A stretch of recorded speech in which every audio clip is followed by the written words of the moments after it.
ഒരു big boss കാലം കൂടി അവസാനിച്ചു. ഒട്ടുമിക്ക പ്രേക്ഷകരും പ്രതീക്ഷിച്ചിരുന്നത് പോലെ ജിൻഡോയാണ് കിരീടം ചൂടിയത്. സീസൺ 6 ആരംഭിച്ചത് മുതൽ അവസാനം വരെയും കളം നിറഞ്ഞ് കളിച്ചിരുന്ന മത്സരാർത്ഥിയായിരുന്നു ജിൻഡോ. അതുകൊണ്ട് തന്നെയാണ് ജിൻഡോയ്ക്ക് വലിയ രീതിയിലുള്ള പ്രേക്ഷക പിന്തുണ ലഭിച്ചതും. ടോപ്പ് 2-വിൽ ഒരാൾ ജിൻഡോയാകുമെന്ന് പ്രേക്ഷകർക്ക് ഉറപ്പുണ്ടായിരുന്നു. തുടക്കത്തിൽ മണ്ടനെന്ന് പലരും കളിയാക്കിയ ജിൻഡോയുടെ അവിശ്വസനീയമായ കുതിപ്പിനാണ് പിന്നീട് ബിഗ് ബോസ് വീട് സാക്ഷ്യം വഹിച്ചത്. അകത്തും പുറത്തും വിവാദങ്ങളും വിമർശനങ്ങളും ഉയർന്നു വന്നപ്പോഴും ജനപ്രീതിയുടെ കാര്യത്തിൽ ജിൻഡോ വലിയ കുതിപ്പാണുണ്ടാക്കിയത്. അതുകൊണ്ട് തന്നെ കപ്പുമായി കേരളത്തിലേക്ക് എത്തുന്ന ജിൻഡോയെ സ്വീകരിക്കാൻ ഗംഭീര ഒരുക്കങ്ങളായിരുന്നു വിമാനത്താവളത്തിൽ ആരാധകർ ഒരുക്കിയിരുന്നത്.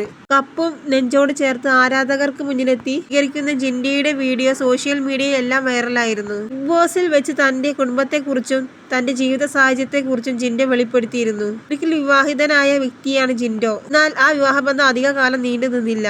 അവരുടേത് പ്രണയവിവാഹമായിരുന്നു. അവർ തമ്മിൽ വലിയ പ്രശ്നങ്ങളൊന്നും ഉണ്ടായിരുന്നില്ല. സാധാരണ കുടുംബത്തിലുണ്ടാകുന്ന ചെറിയ പ്രശ്നങ്ങളൊക്കെ തന്നെയായിരുന്നു. അവൾക്ക് തിരുവനന്തപുരത്തായിരുന്നു ജോലി. എപ്പോഴും വീട്ടിൽ വരാൻ സാധിക്കില്ലായിരുന്നു. പയ്യെ അകന്നു. തല്ലി പിരിഞ്ഞതല്ല.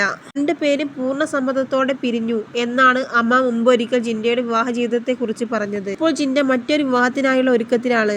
തനിക്കായി ഒരു പെൺകുട്ടി കാത്തിരിപ്പുണ്ടെന്നും സെപ്റ്റംബറിൽ അമേരിക്കയിൽ നിന്നും അവൾ വന്നാൽ ഉടൻ വിവാഹമുണ്ടാകുമെന്നും ജിൻഡോ ഹൗസിനുള്ളിൽ വെച്ച് തന്നെ വെളിപ്പെടുത്തിയിരുന്നു. ഇപ്പോഴിതാ ഷോ വിജയിച്ചു വന്ന ജിൻഡോ ഭാവി വധുവിനെ വീഡിയോ കോൾ ചെയ്ത് തന്റെ ആരാധകർക്ക് പരിചയപ്പെടുത്തി. തന്റെ ഭാവി വധുവിന് ഒരു മകളുണ്ടെന്നും വീഡിയോയിൽ ജിൻഡോ പറഞ്ഞു. എന്നാൽ വധുവിന്റെ മുഖം താരം വെളിപ്പെടുത്തിയില്ല.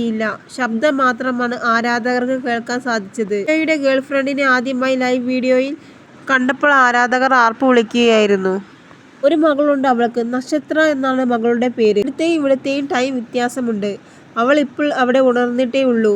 മറ്റൊരു ദിവസം ഞാൻ പെണ്ണിനെ പരിചയപ്പെടുത്താം എന്നാണ് ജിൻഡോ ഭാവി വധുവിനെ പരിചയപ്പെടുത്തി പറഞ്ഞത്.